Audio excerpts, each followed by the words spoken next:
Anda sedang mendengarkan kisah seram di channel Seram Santai. Kisah seram di channel ini disampaikan kepada anda secara santai. Okey, kali ini Syafa akan kongsikan kepada anda tentang kisah seram jalan berhantu, dan sebagai pembuka tirai, Syafa akan kongsikan kepada anda 3 jalan yang disenaraikan sebagai jalan berhantu di dunia. Dan yang pertama ialah Highway 666 di Amerika Syarikat, di mana lebuh raya ini mencatatkan kadar kemalangan yang sangat tinggi. Dipercayai berpunca daripada jelmaan gadis yang secara tiba-tiba muncul di hadapan kereta yang sedang dipandu.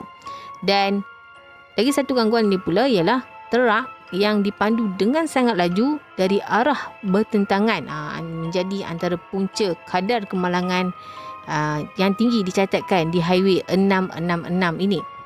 Jalan yang kedua pula ialah terletak di Scotland, iaitu Ghost Road. Okey, di Ghost Road ini pemandu diganggu dengan jelmaan sebuah kereta yang dipandu secara laju dari arah bertentangan, seolah-olah mahu melanggar kereta yang dipandu. Tetapi sebaliknya ialah hanya menembusi kereta yang dipandu. Jalan yang ketiga pula ialah A229. Ini Syafa tak tahu dekat mana, tetapi di luar negara, di mana dipercayai ada jelmaan wanita berpakaian putih menjadi penunggu di jalan tersebut, dan kadang-kala dia akan menumpang kereta mereka yang memandu secara berseorangan. Dan masa tumpang tu dia akan sembang dengan pemandu. Masa dia tengah sembang dengan pemandu tu, secara tiba-tiba dia akan gaib di hadapan mata pemandu tersebut. Okey, untuk kisah yang seterusnya, Syafa akan kongsikan tentang kisah hantu bikers, hantu penunggang motosikal yang menghantui satu jalan di Amerika Syarikat.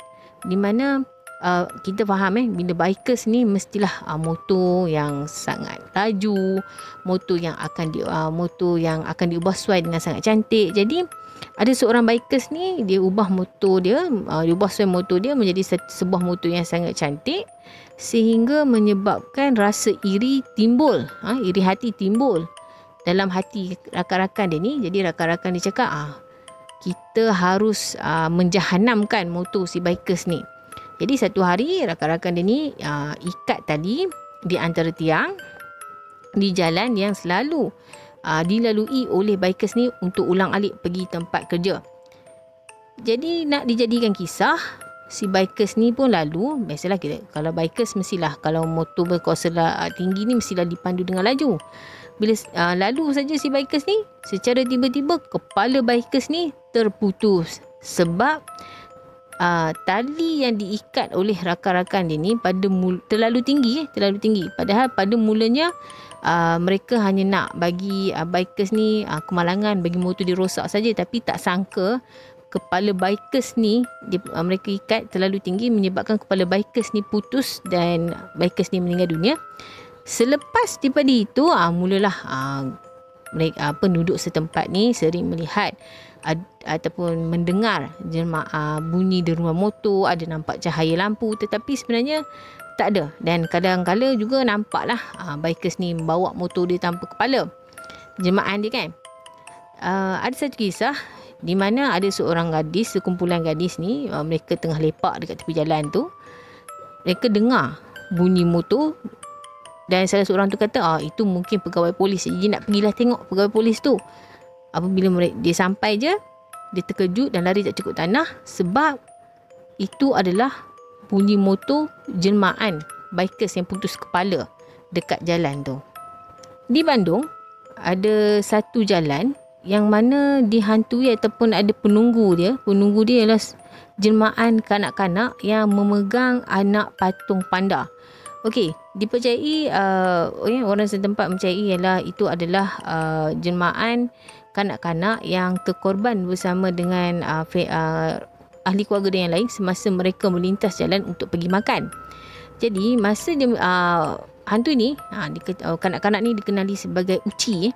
Okey, jelmaan Uci. Semasa kemalangan, Uci ni dia memegang anak patung panda. Jadi masa kemalangan, anak patung panda Uci ni telah tersangkut tersangkut dekat atas pokok berdekatan dengan lokasi kemalangan.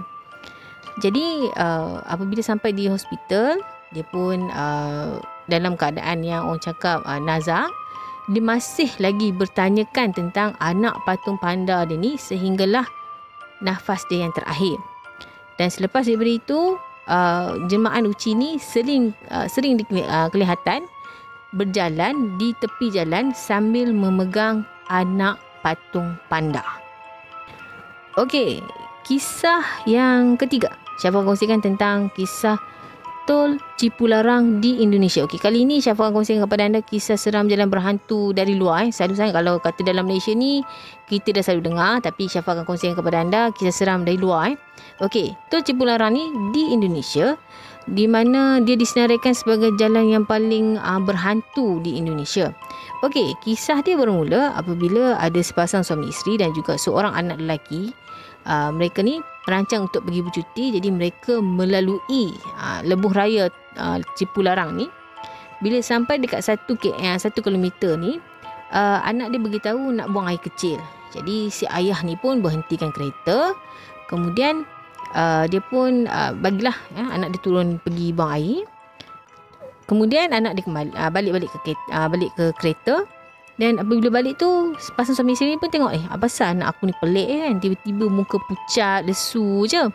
Jadi mereka ni pun teruskanlah perjalanan ke destinasi percutian. Dalam perjalanan tu, tiba-tiba ada polis call.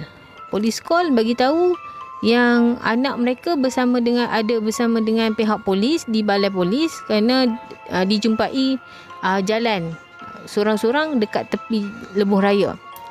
Jadi yang suami isteri ni pun rasa macam cuak lah kan. Bila toleh belakang, tak ada. Okey, itu versi yang pertama Syafa baca. Kalau versi yang kedua, mereka ni selepas pergi buang air kecil tu, mereka teruskan perjalanan walaupun dia pun tengok anak mereka ni lesu dan juga aneh ni.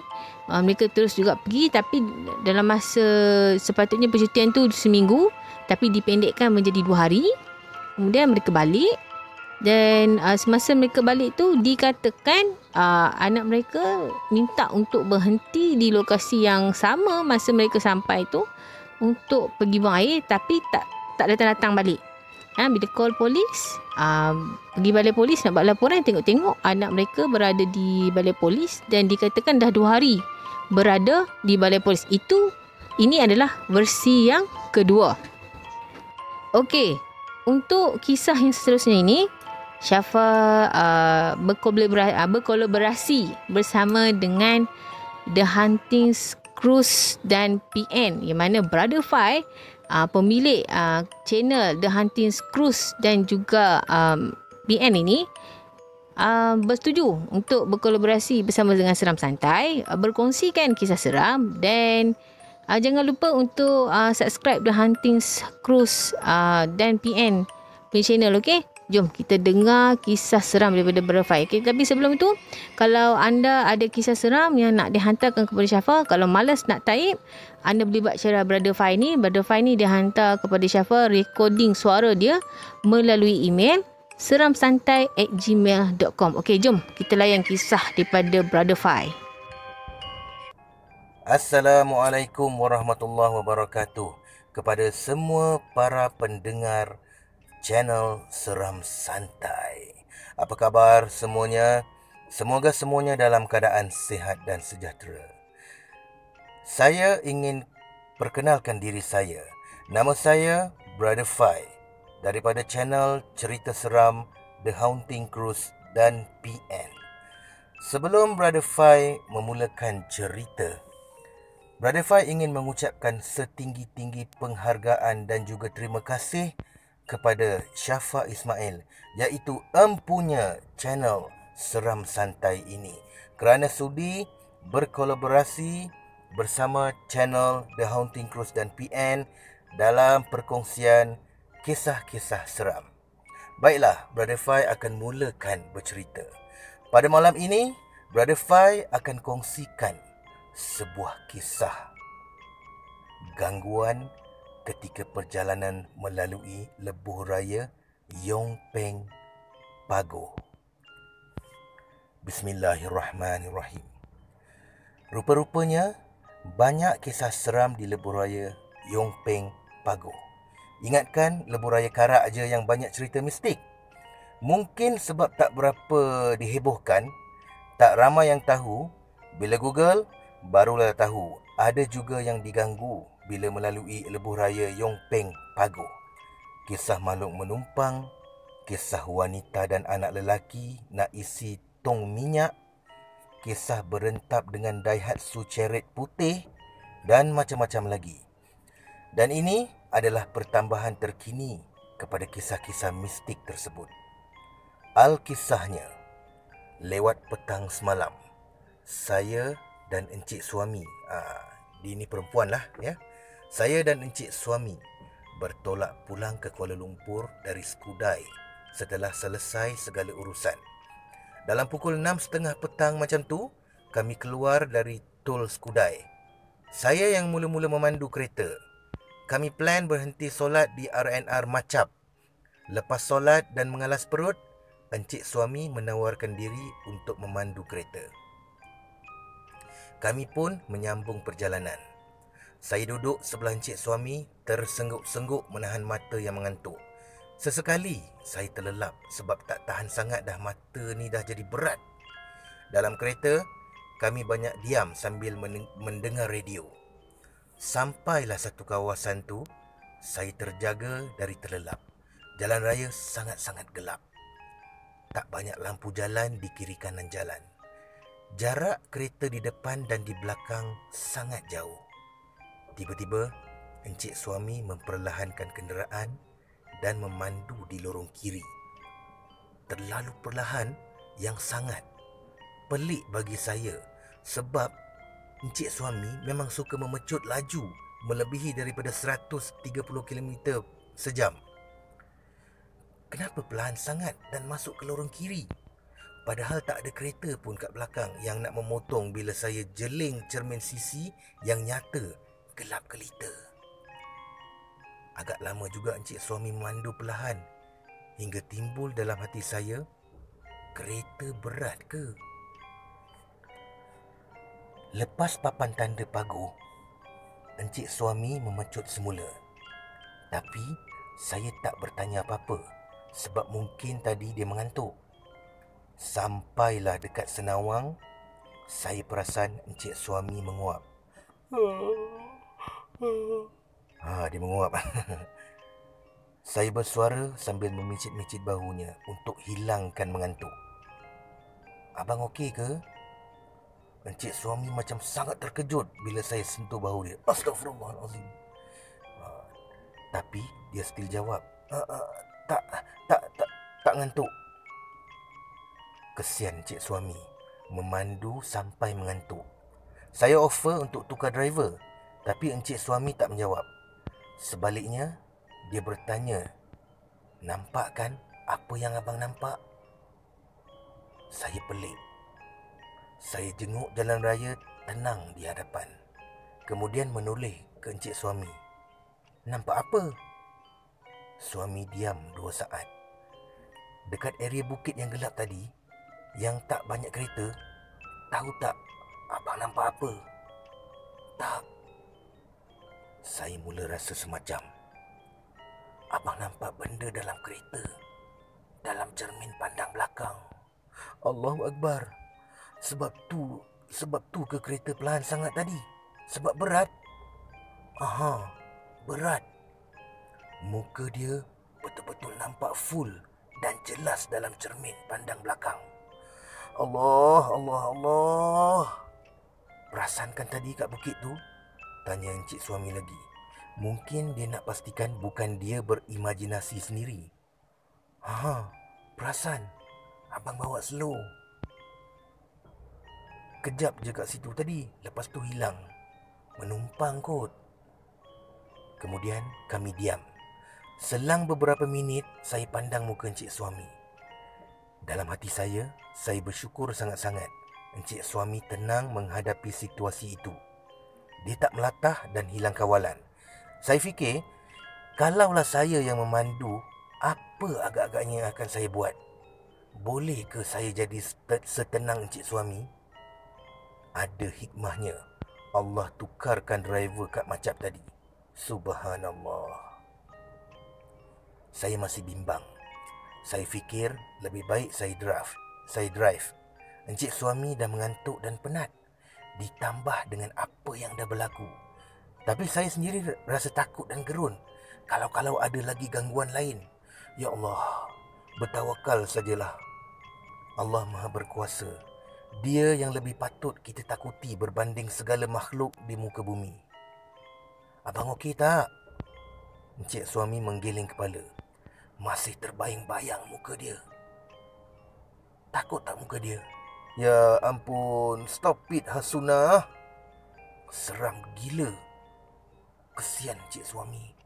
Dia geleng-gelengkan kepala laju-laju, seolah-olah nak hilangkan bayangan wajah makhluk yang menumpang kereta kami. Perempuan. Saya tak bertanya lagi. Sedangkan dalam hati nak tanya ada darah ke, baju putih ke, rambut panjang ke.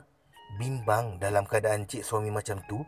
Soalan-soalan tu buat dia tak dapat hilangkan bayangan makhluk tu. Bila nampak papan tanda R&R Seremban, encik suami bagi signal untuk masuk ke kiri. Kami isi minyak. Lepas tu encik suami pergi toilet.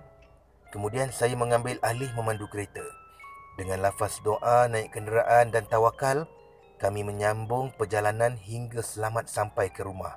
Alhamdulillah. Moga encik suami dan saya dalam kesejahteraan, keselamatan dan perlindungan Allah SWT. Lepas ni, tak berani dah kot nak drive sorang-sorang diri malam-malam balik atau dari Johor lah. Alhamdulillah, bulan puasa tu tak jadi apa-apalah. Okey, ini sebagai dia punya update dalam cerita ni lah ya. Encik suami dah cerita details dekat saya rupa makhluk yang menumpang tu. Wajahnya pucat putih. Nampak segala urat. Paling ketara, urat pada bibirnya. Dia duduk tengah-tengah seat belakang. Tapi dia hanya diam dan matanya hanya memandang ke bawah. Dia berpakaian warna merah. Rambutnya tak seserabut macam hantu dalam cerita-cerita seram. Encik suami tergerak dalam hati mahu menegur dan bertanya dia hendak ke mana. Tapi tidak terkeluar. Mulutnya seolah-olah terkunci rapat. Sekian. Terima kasih. Seram Santai.